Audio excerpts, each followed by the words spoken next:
Thank you for joining the script submission team. The purpose of script submission is to collect, review, and file all scripts before the tournament. Script submission is required to maintain integrity and adherence to event rules. As a script review team, we commit to being consistent and ethical. Consistent. Script review must be consistent with the script submission instructions given to our competitors and consistent with each other as a team. To ensure consistency, we'll use review checklists to check for specific elements. Your coordinator will provide this checklist. Ethical. Competitors are trusting us with their proprietary work. Do not share or discuss scripts with anyone outside of the review team. Delete scripts from your computer immediately after review. In addition, do not review scripts from your own club unless asked to do so by your coordinator. Gmail is the only tool you'll need for script review, so log into the Google account that your coordinator gave you login information for, and open Gmail.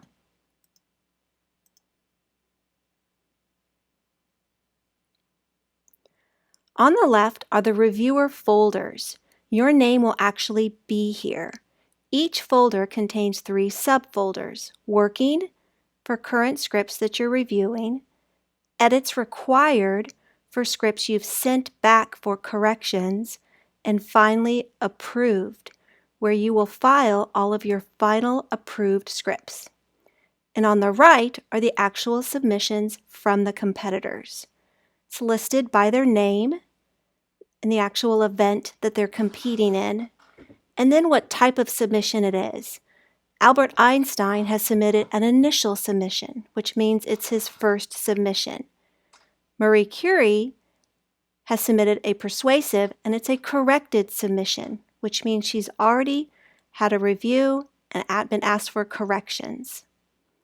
We're actually going to drag these two, the XBOS and the HI, into our working folder and take a look at them. If we open up the actual email, you'll see everything you need to work with this script: the competitor's name, their email address, and a link to the actual script. When we click on this, it will download it to our download folder. And when we're ready to reply to the student to either ask for corrections or send an approval, all we do is click on their email address. A new message opens.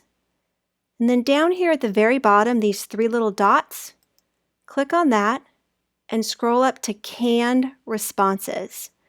These are pre-written templates that your coordinator will put into your Gmail account that makes responding to students quick and easy. I have 4 templates. Starting from the bottom, there's missing parts to scripts. If there's something that's missing from the submission, platform script corrections required, interp script corrections required, and approved script. Let's just look at platform script corrections. This email automatically populates, but you can edit it in any way that you want. You can check exactly what's missing from the script and what needs to be corrected, and then you can sign your name. And then you just hit send. Let's cancel that. So that's everything you need to actually work with scripts, is right here in Gmail. There is one other possible document that your coordinator might want to make you aware of. You'll need to ask that person. But that is stored in the Google Drive in the same account. So if you go to Drive, you'll see a folder called JotForm. Do not change the name or location of this folder. That's very important. If you open this folder, you'll see a file, which is actually a Google Sheets or a spreadsheet. And again, don't change the name or location of this file. But if you open it, you'll see a spreadsheet that's automatically populated. So every time a script is submitted, a new line is added to this spreadsheet with all of the information that's included in that submission. including, if you scroll over, a link to the actual script. If you click on that link, it will download it. You can edit this spreadsheet in any way you want, except for changing the name or location. You can add columns or cells. You can highlight scripts once they've been approved. You can also add a notes column if you want to type specific notes about scripts that you can use to communicate with other reviewers. So any of that can be edited. Again, ask your coordinator if they want you to work with this spreadsheet or not. That's up to them. We are ready to learn the script review process. Our goal is general quality control, not an exhaustive inspection. We'll start with the platform speech. With platforms, we look for proper citations and direct quotation limit. Back in Gmail, we've already pulled Louis Pasteur's XBOS into our working folder. So just click that link that's inside the email right here. It will automatically save to your downloads folder, so just open it from there.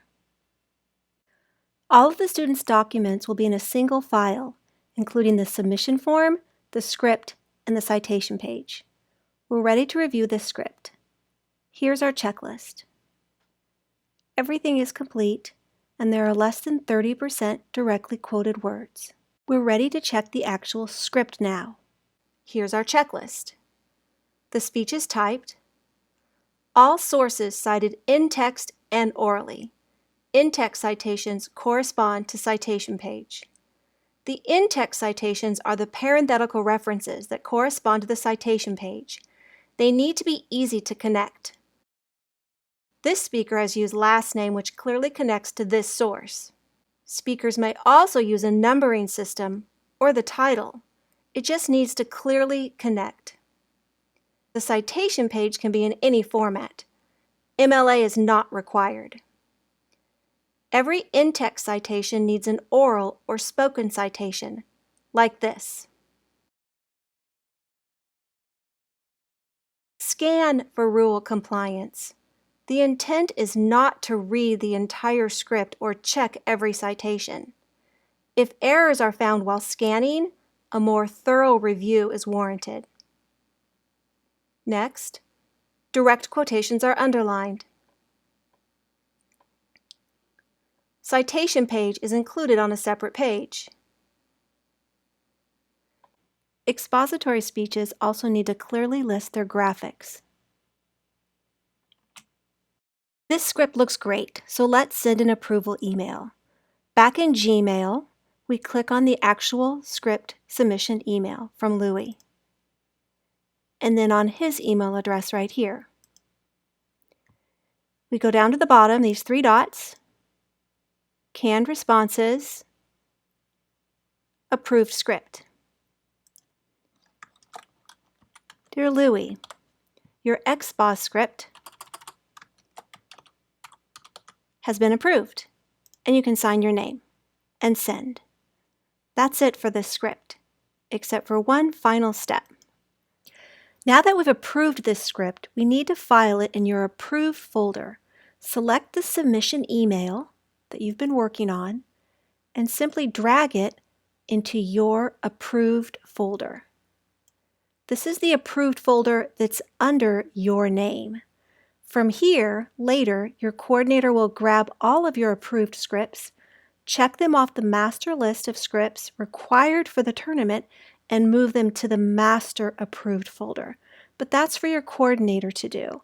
It's important that you drag your approved scripts into your approved folder.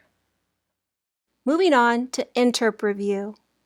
With interps, we look for conformance to Stoa publication guidelines and adherence to event rules in order to promote a level playing field. Interp submissions must have two complete scripts that read identically, one typewritten, the other copied from the original source. The two copies will read the same word for word beginning to end. Back in our email window, we'll open George Washington's HI script and double-click on this link to download his actual script. Again, his submission form, his typescript, and his source script will all be in a single file. So with interps, it's a good idea to make a copy of that file by doing a save as and saving it as a different name so that you can open the two scripts, the source script and the typescript, side by side. Here's our checklist. Current script submission form is attached and complete. Number of added words is recorded. 150 allowed for DI-HI duo, not required for open interp. Publication date is recorded. Signatures are recorded. Speech script is typewritten. Added words are underlined. Now the source script. Title page of original source is photocopied. Copyright page with the publication date is copied. This is where we confirm conformance to Stoa publication guidelines. You must see both a copyright date and a publication ID number. If you do not see an ID number, contact your script review coordinator who will check the source against the Stoa publication guidelines. For local tournaments, contact the Stoa Speech Committee for sources that lack an ID number. Note: open interps. If a competitor has a self-written OI, it will not have an ID number. Next, each page containing words from the source is copied. Words used in the piece are highlighted on the copy. Added words, including the introduction, have been inserted. Scripts match. The next step is to compare the two scripts. The scripts need to match. The typescript and the source script read the same. Put them side by side and compare.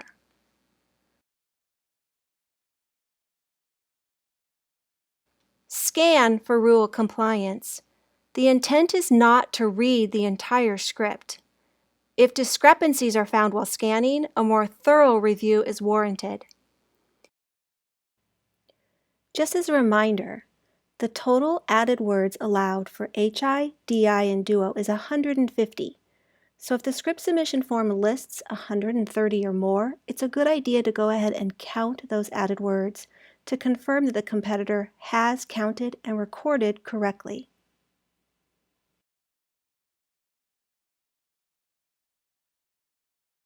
This year's wildcard, Oratory Analysis, looks a lot like a platform script submission with some additional information that's required on the script submission form. It's right here in this box. The original orator must be listed. That's the person who gave the speech. Also the location of the oration delivery, where that speech was actually delivered. In addition, the date of the oration, including the day, month, and year. All three of these are required. If the competitor cannot find the day, month, and year of a particular speech, it will not qualify to be used as an oratory analysis speech. The speaker must also list the source of the published text of the oration. This can come from a book, a periodical, or online, but no audio or video sources will be allowed. Here's where the speaker will list that source. And here's the source. The speech is in text format. This is required in order for it to be an acceptable source for an oratory analysis speech.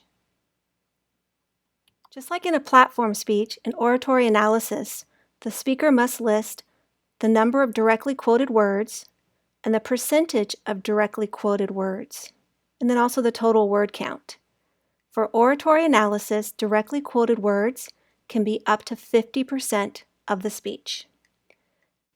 After you've checked the script submission form, you'll look at the actual speech, which looks a lot like a platform speech, with a few exceptions. The speaker must state the actual day and location and speaker of whose speech they're analyzing, and then you have to underline to show that that speech is directly quoted, and also give the source. If the speaker uses any additional sources outside of the speech they're analyzing, Same thing, you need to quote the source orally, underline it, and then also put it in in-text citation after it. And then finally, you'll have a citation page that lists all of the sources you've used, including the source of the original oration. A final thought. Let's remember the reason for script submission: to maintain integrity and adherence to event rules. We can do this with common sense. For instance, if a platform submission is missing a few underlined quotes, but it's still under the limit of 30%, or the two scripts of an enter vary slightly, but it's clearly less than 150 added words, it's okay to approve scripts that have minor errors. Local tournaments may choose to approve and add a note for the competitor asking them to fix it in the future. We're done. If you need additional help with script review, please contact your script review coordinator.